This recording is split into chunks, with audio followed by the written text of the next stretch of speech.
Hey guys, welcome back to the Radiola 60 restoration project. In the previous installment I pretty much wrapped up work on the top of the cabinet. Now I'm turning my attention to the main body. Now when I did the top I ended up having to do a second application of grain filler and sanding sealer and then a whole lot of sanding to remove all the excess. Well, I really don't want to go through that again. Luckily, when I applied the grain filler to the main cabinet, I did a better job. I gained some experience from doing the top, so I didn't need to do a second application. However, I did put sanding sealer on, and I do need to sand that down, and there is some excess grain filler I'd like to remove. I could sand this down, but that's a bit of a challenge because each of these panels is recessed with molding and trim all around. I could sand and get as close to the edges as I can, fold the sandpaper over and work into all the creases and crevices. However, I decided to try something different. Something I'd seen on traditional woodworking shows ages ago. The Woodwright Shop with Roy Underhill. I used to watch that a lot on PBS. He doesn't use tools, he shows how they did it back in the day. And well, back in the day they had veneered furniture and they didn't really have sandpaper back in the 16, 17, 1800s, so how did they get a very smooth surface? They scraped it, they planed it. So that's what I've been doing. You can get a scraper, basically it's a piece of steel with a very sharp, not so much a sharp edge because you're not slicing with it, but it has a sharp corner to it. Well, I don't have one. I don't really want to invest one because I don't do that much cabinet work, but I do have razor blades. So I've been working with scraping this. I tried single edge razor blades. They work okay, but they're smaller and a little bit more flexible and they get dull fairly quickly, so now I've switched to box cutter blades. And you just put it down and keep it basically at a right angle, or maybe just a slight angle to it. You don't want to have a steep angle. Don't push away from yourself. Don't try to do it like if you were planing this, scraping. So stay at 90 degrees. And well, it sounds horrible, but it actually does a really nice job and it goes much faster. And so all this white stuff, that is the sanding sealer, and as it gets darker, that's the excess grain filler. What's really nice about this is I can get right up to all the edges and corners and such.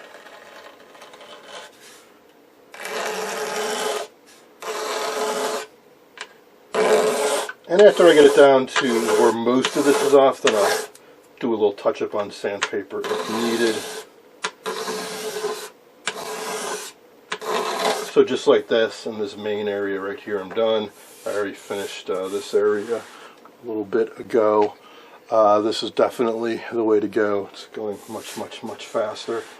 I can probably do this whole area in about 15 minutes. And simply vacuum up the residue.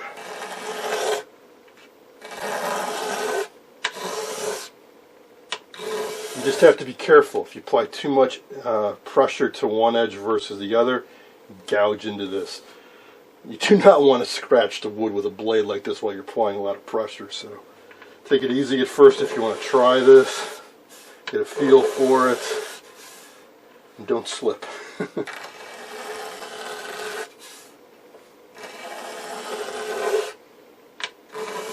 when you're done, that is I'd say that's smoother than sandpaper. Certainly smoother than 220 would be, or the 320 I've been using.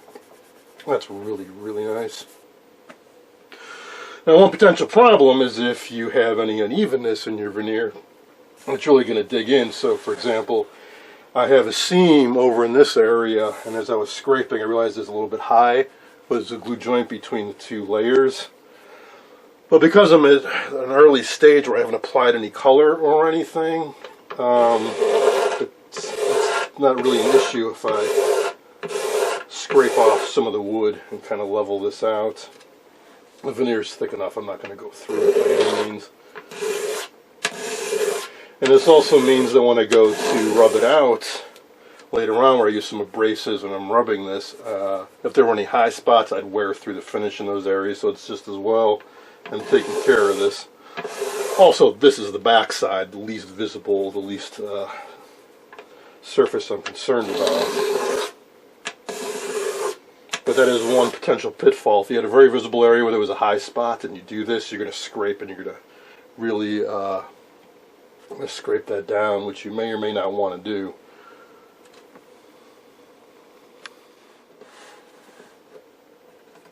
Here's a closer look at the process.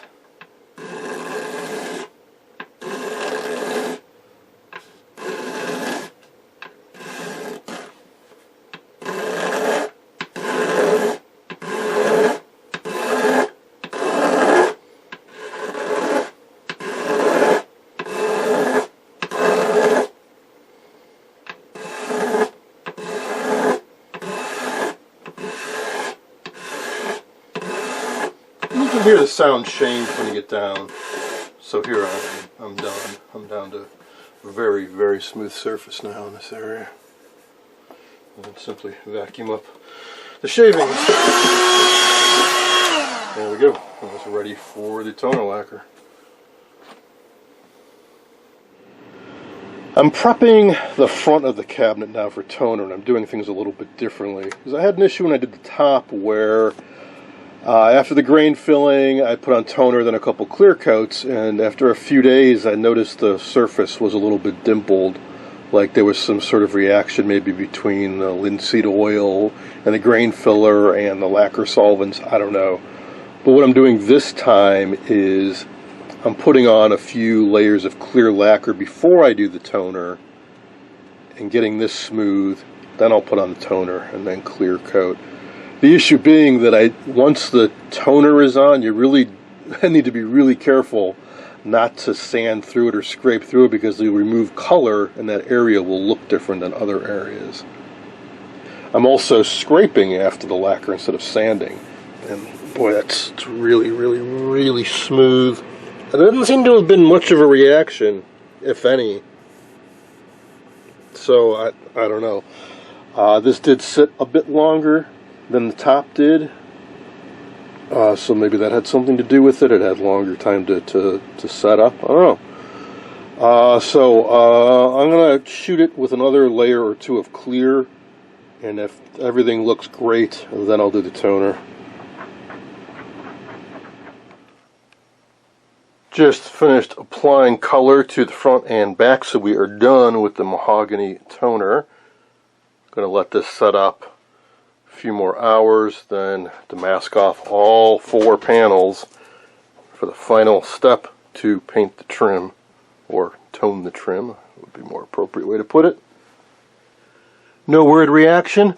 Everything is just fine on the body of the cabinet. It was just the top that had the weird reaction.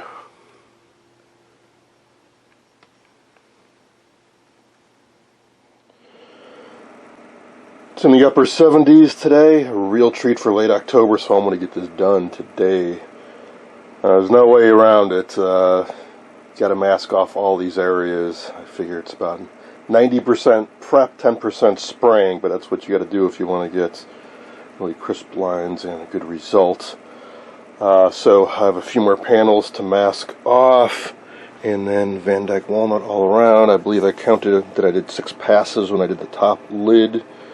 And I'll need to make sure I get in and get at various angles to make sure I get in the nooks and crannies. And it's actually a good thing that I already sprayed these panels, because I got a little bit of color on these edges in here.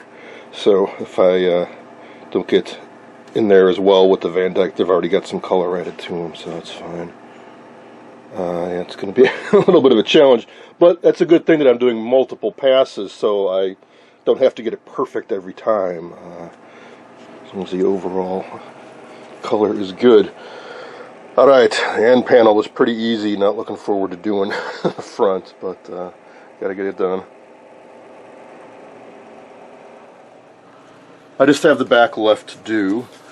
For the bulk of it, I'm just using 8.5 by 11 sheets of paper, leaving about 3/4 of an inch around, folding it over so it fits inside the space. Takes 2 sheets plus a little extra. And there we go. And then take green tape and go around and trim it with a fresh, sharp utility knife.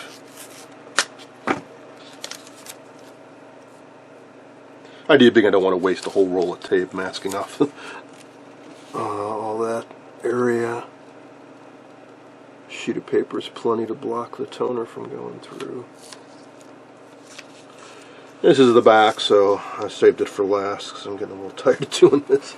Don't have to be as perfect on this.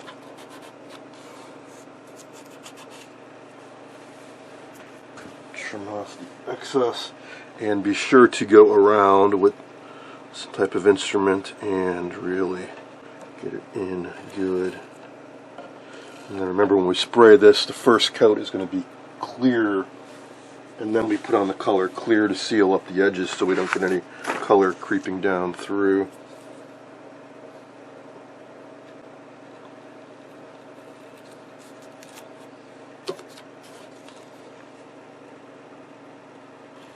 If you're wondering about the odor is completely gone. So all that time with the vinegar and the baking soda and the odor removal products and then sealing it with shellac, it all did the trick. 0 issues with it now.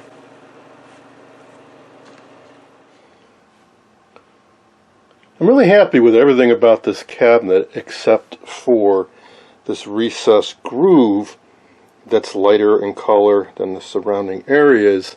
I went so far as to masking off the area above and below and spraying, trying to get toner down in there. I can live with it without a bright light shining on it like I do now. You really don't notice it. But I was more curious as to why. I've had this trouble before. So I took a step back and thought about it, and I'm pretty sure I understand why now it's a problem.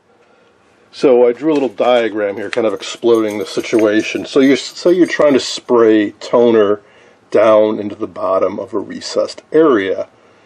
Well, I'm using spray cans that have a conical spray nozzle, and I'm holding it 10 to 12 inches away as they indicate, which means that the spray comes out in a wide cone pattern. Well, imagine you're spraying down towards that groove. Well, guess what?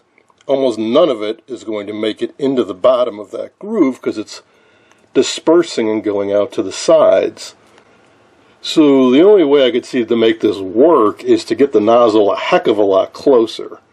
So you're spraying really, let's say, an inch away, so you're really getting down in there, or use an adjustable nozzle. Now, a few years back, Deft used to sell spray lacquer. Yeah, it was clear, but at least they had an adjustable nozzle, and you could make a fan pattern, and you could rotate it.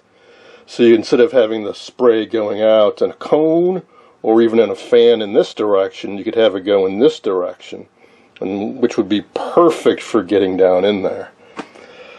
So what could I do? If I went in really close, I would have to move the can really fast, otherwise the far too much material would come out. It would really pool up and run, and it would be dicey to get an even coat that didn't go all over the place.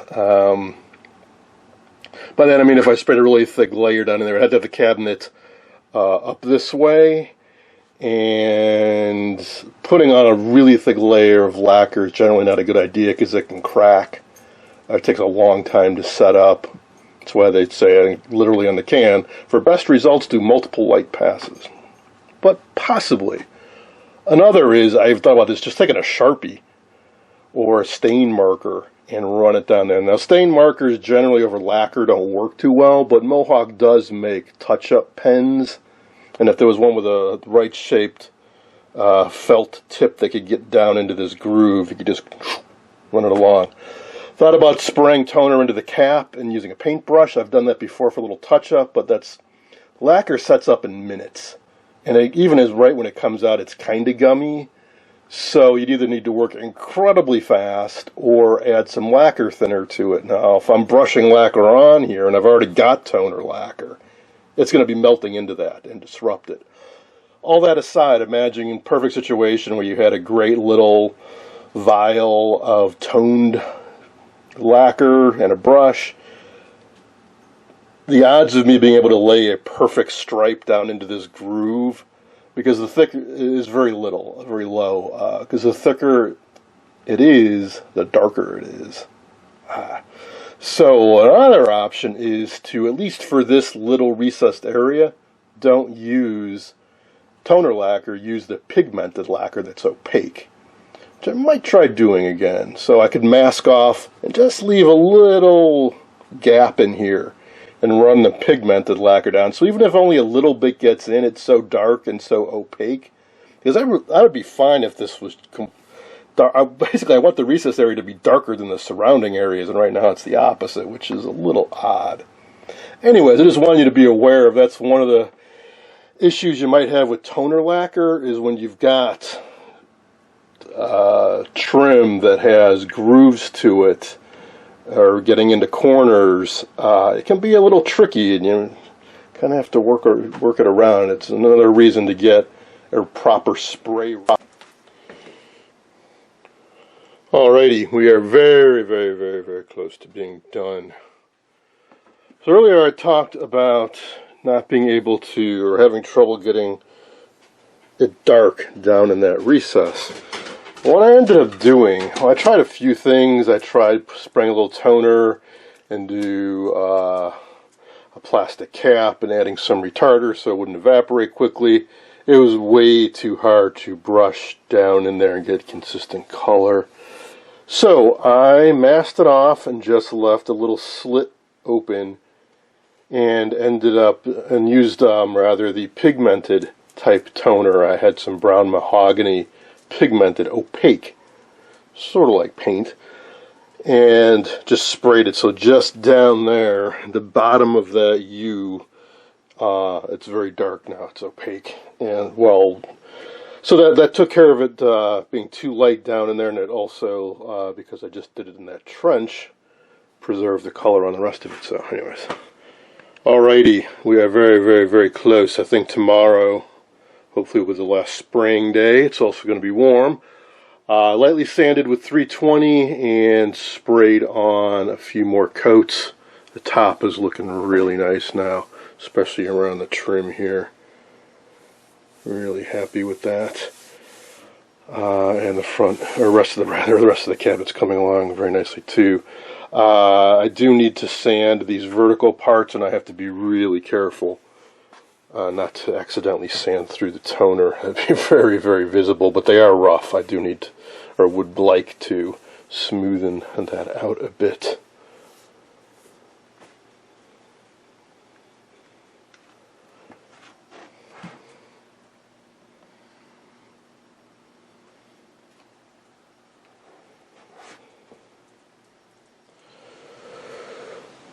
Once again, we have phenomenal weather today. I'm just about done spraying. I'd like to close out this video with a recap, because what you're watching is probably 6 weeks of calendar time.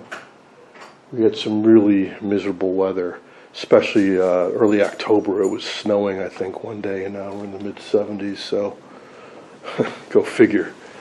I want to talk about some of the issues I encountered and what worked and what didn't. So I think we started off with having to touch up some of the grain filler. So in some areas I hadn't used enough, in some areas I had to apply more, other areas I applied too much. In the end I needed to remove excess.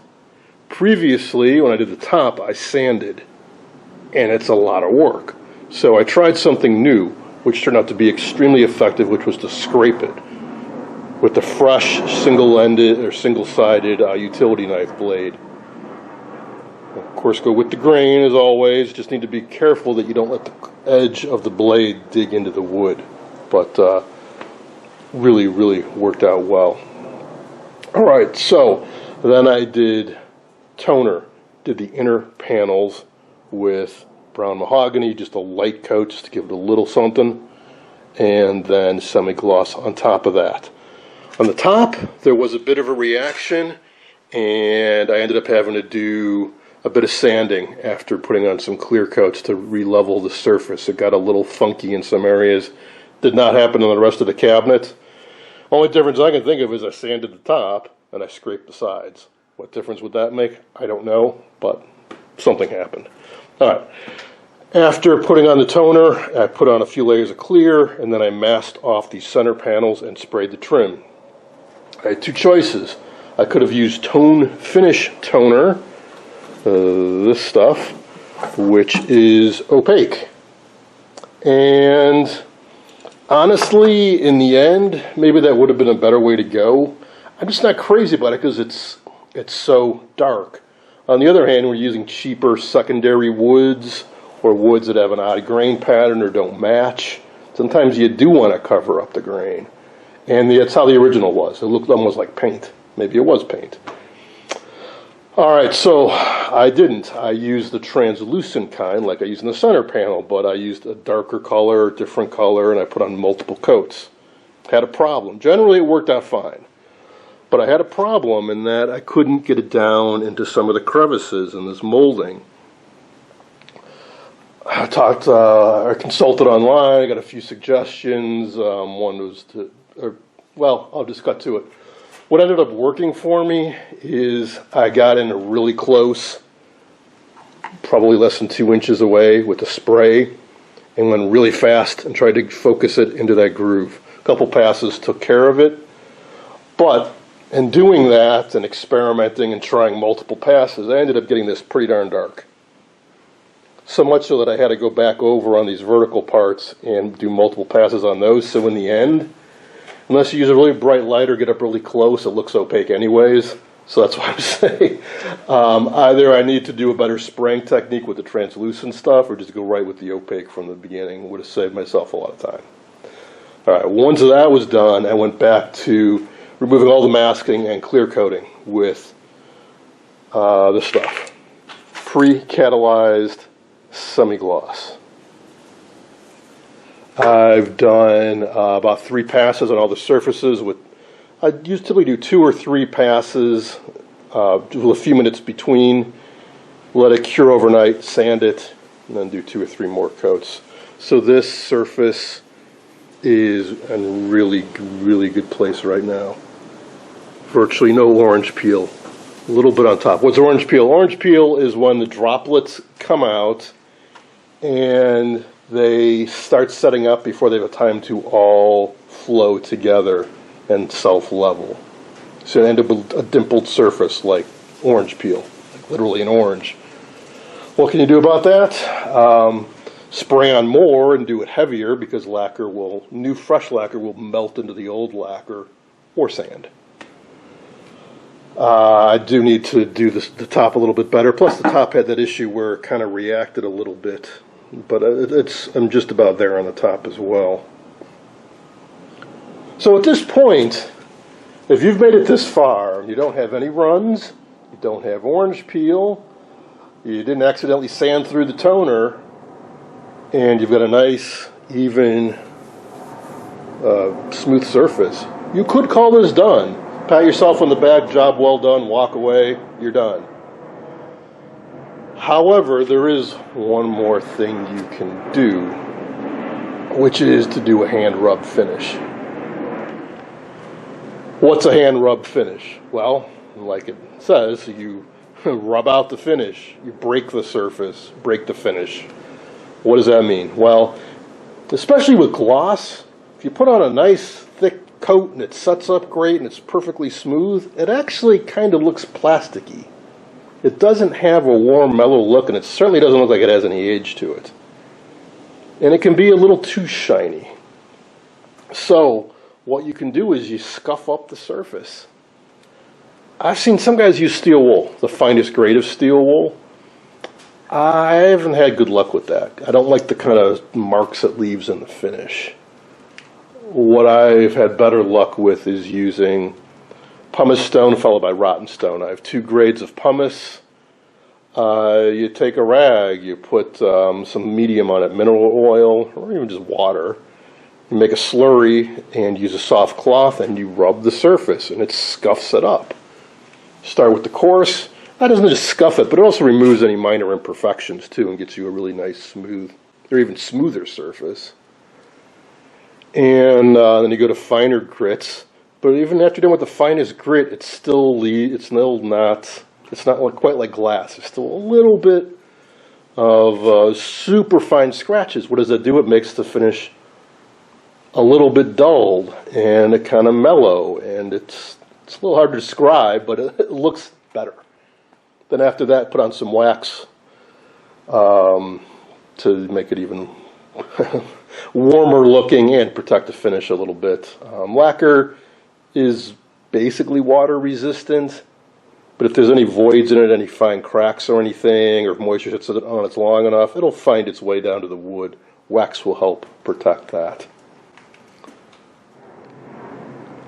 So I will show you that technique at some future date. I've shown it in the past, but my intent in this series is to give you everything that I know, and I probably won't do a refinishing video for a very long time again. I mean, it takes up a lot of my time, and I don't want, what's the point in showing you the same thing over and over and over again? So that's why I've been going into such detail. There's one other problem you might have that I didn't, but I want to mention it, and that is fish eyes. Especially can be a problem if somebody used a furniture polish that contains silicone oil, like Pledge. Please never use Pledge or any silicone oil containing product on wood. What can happen, what will happen, any voids in this, the silicone oil will find its way through the finish and soak into the wood.